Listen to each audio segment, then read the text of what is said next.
Hi everyone, and welcome back to my channel. I am Deja B.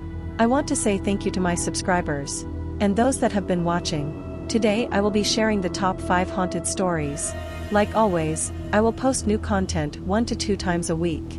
So, if you're a fan of creepy, scary and history stories, I believe I have it here. With all that said, sit back, relax, and stay away from those dark corners. Thank you. Number 5. In a small village in Bavaria, Germany, lived a young woman named Anneliese Michel. Born on September 21, 1952, Anneliese grew up in a devoutly religious family. Her parents, Joseph and Anne Michel, raised her with a strong Catholic background, instilling in her a deep faith from an early age. She was a bright and intelligent girl, excelling in her studies and actively participating in church activities. However, as she entered her teenage years, her behavior began to change. She became withdrawn, displaying signs of severe depression and anxiety. She struggled with her mental health, and her family was deeply concerned for her well-being. In 1968, when she was 16 years old, she experienced her first epileptic seizure. The seizures would plague her for years to come, and medical treatment seemed to offer little relief. Anneliese's condition worsened, and she started to exhibit strange behaviors. She would growl, speak in different voices, and even mutilate herself. Her family, desperate to find answers, turned to the church for help. Hoping that an exorcism would free Anneliese from what they believed was demonic possession, her parents sought permission from the local Catholic Church. Despite initial hesitation, 2 priests, Father Arnold Renz and Father Ernst Alt, were eventually granted permission to perform exorcisms on Anneliese. For months, Anneliese underwent a series of exorcisms. The rituals were grueling, lasting for hours at a time. During these sessions, she would scream, convulse, and exhibit superhuman strength. Her desperate parents, along with the priests, believed that they were battling multiple demons within her. Tragically, her health continued to deteriorate during the exorcisms. She became weaker, emaciated, and was unable to eat. Despite her declining physical condition, her belief in the power of exorcism remained steadfast. She firmly believed that her suffering was a means to atone for the sins of others. On July 1, 1976, Anneliese Michel succumbed to her afflictions. She was only 23 years old. An autopsy revealed that she had died due to malnutrition and dehydration. Her death sparked a sensational trial that captivated the world. In 1978, the court found Anneliese's parents and the 2 priests guilty of negligent homicide. They were sentenced to 6 months in jail, but their sentences were suspended. The trial ignited a heated debate about the intersection of religion, faith, and mental illness. Anneliese Michel's story remains shrouded in controversy. Some view her as a victim of tragic circumstances, while others criticize the involvement of exorcism in her treatment. Regardless of one's beliefs, her story serves as a reminder of the complexities surrounding mental health and the lengths to which people will go in search of a cure, even in the face of unimaginable darkness. Number 4.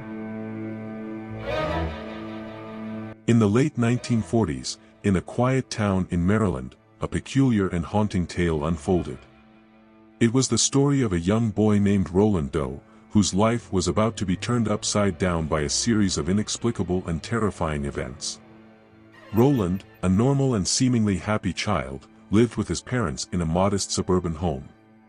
However, strange occurrences began to plague the household. Furniture would move on its own, objects would fly across the room, and eerie scratching noises would emanate from the walls. Concerned and unable to explain these phenomena, Roland's family turned to their local church for help. The Catholic Church, recognizing the gravity of the situation, assigned a priest to investigate and potentially perform an exorcism. Father Walter Halloran, along with a senior priest named William Bowdern, took on the daunting task of driving out the malevolent forces that had taken hold of Roland.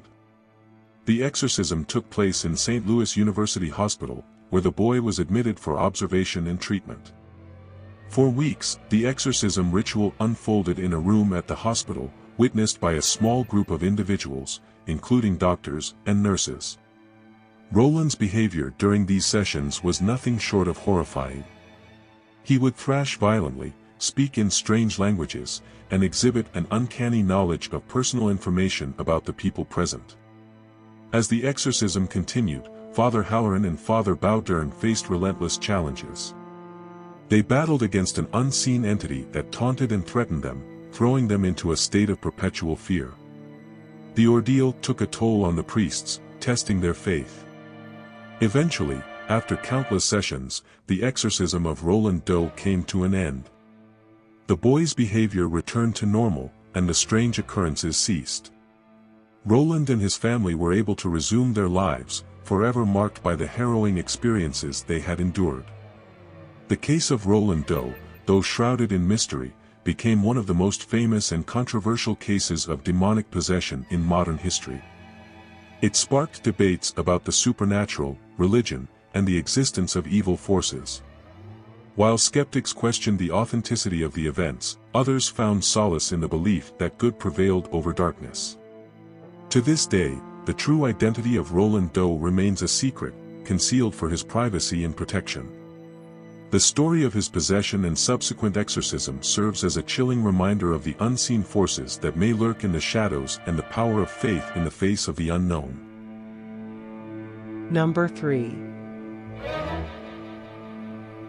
In the early 1980s, the quiet town of Southington, Connecticut became the setting for a chilling and perplexing tale. It was a story that would forever be known as the real-life haunting in Connecticut. The Snedeker family, desperate for affordable housing near the hospital where their son was receiving cancer treatment, moved into an old funeral home. Little did they know that their new home held a dark and terrifying secret. Almost immediately after settling in, strange and unexplainable occurrences began to plague the Snedeker family. Doors would slam shut on their own, eerie whispers echoed through the hallways, and apparitions of shadowy figures haunted their dreams. The house seemed to pulsate with an otherworldly energy that filled the family with dread. Carmen Snedeker, the matriarch of the family, was particularly affected by the supernatural phenomena. She claimed to have been physically assaulted by unseen forces and to have witnessed demonic entities lurking in the shadows. The Snedekers were convinced that their house was haunted, but they had no idea of the true horrors that lay beneath its walls. Desperate for help, the Snedekers reached out to Ed and Lorraine Warren, renowned paranormal investigators. The Warrens, known for their work in the supernatural realm, agreed to investigate the house and the disturbing claims made by the family. As the Warrens delved into the case, they uncovered a shocking revelation. The house had once served as a mortuary, where the deceased were prepared for burial. Dark rituals and necromancy had taken place within its walls, leaving behind residual negative energy and malevolent spirits. The Warrens performed multiple exorcisms to rid the house of its sinister presence, battling against the forces that held the Snedeker family captive.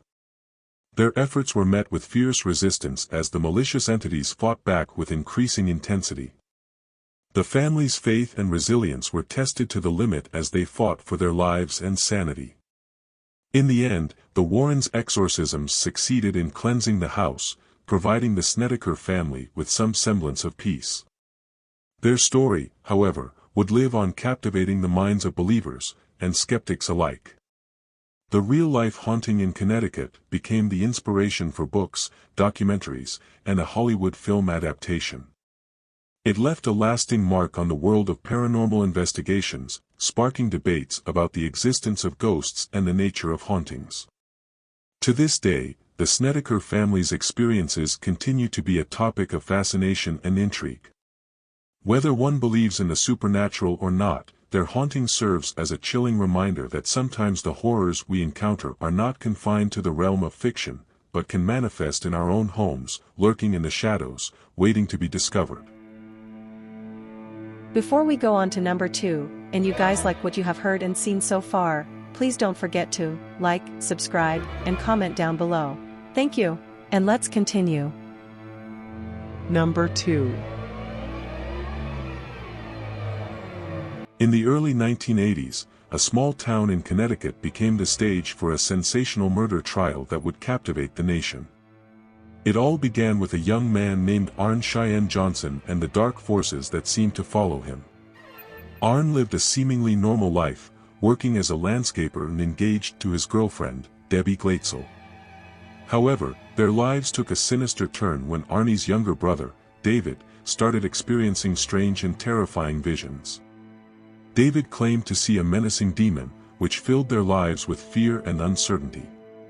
Desperate for help, Arne and Debbie turned to the Warrens, a renowned couple known for their expertise in paranormal investigations. Ed and Lorraine Warren believed that David's visions were the result of demonic possession. As the Warrens delved deeper into the case, they concluded that the demon had somehow transferred its malevolent presence from David to Arne. On February 16, 1981, the unimaginable occurred. Arne Cheyenne Johnson stabbed his landlord, Alan Bono, multiple times, resulting in Bono's death. Arne claimed that he had been under the influence of demonic forces at the time of the murder, an assertion that would form the basis of his defense in the ensuing trial. The trial, which would later be dubbed the Demon Murder Trial, gripped the nation's attention. Arne's defense team argued that he committed the crime while under the influence of demonic possession, making him not responsible for his actions. They called upon the Warrens to provide testimony about the alleged supernatural occurrences that had plagued Arne and his family.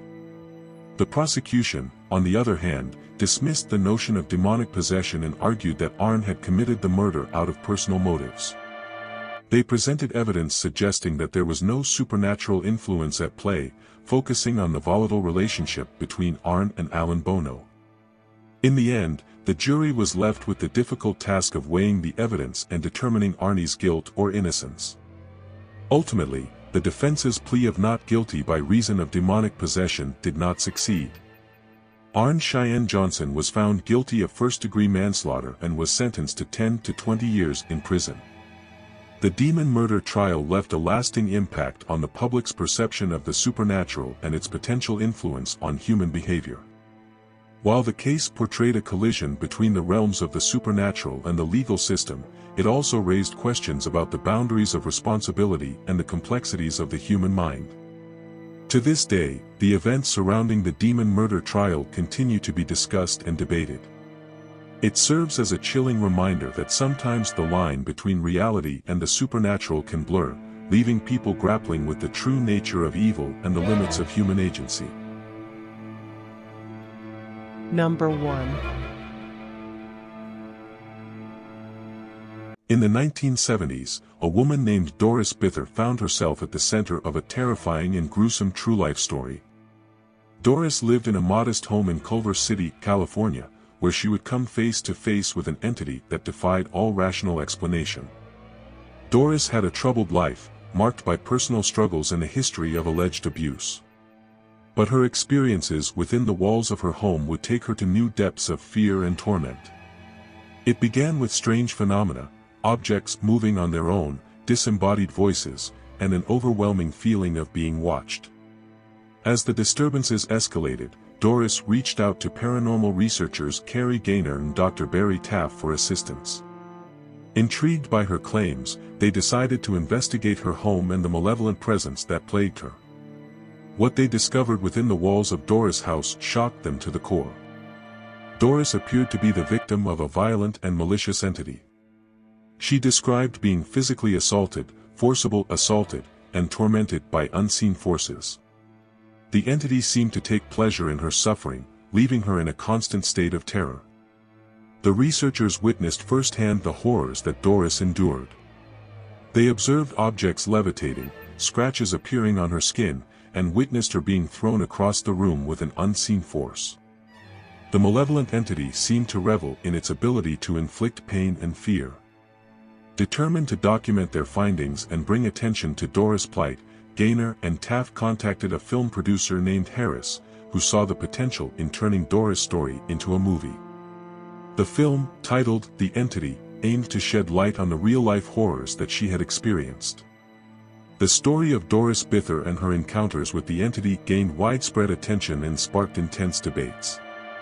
Skeptics dismissed her claims, attributing her experiences to mental illness or fabrication. Others believed that something truly sinister had invaded her life.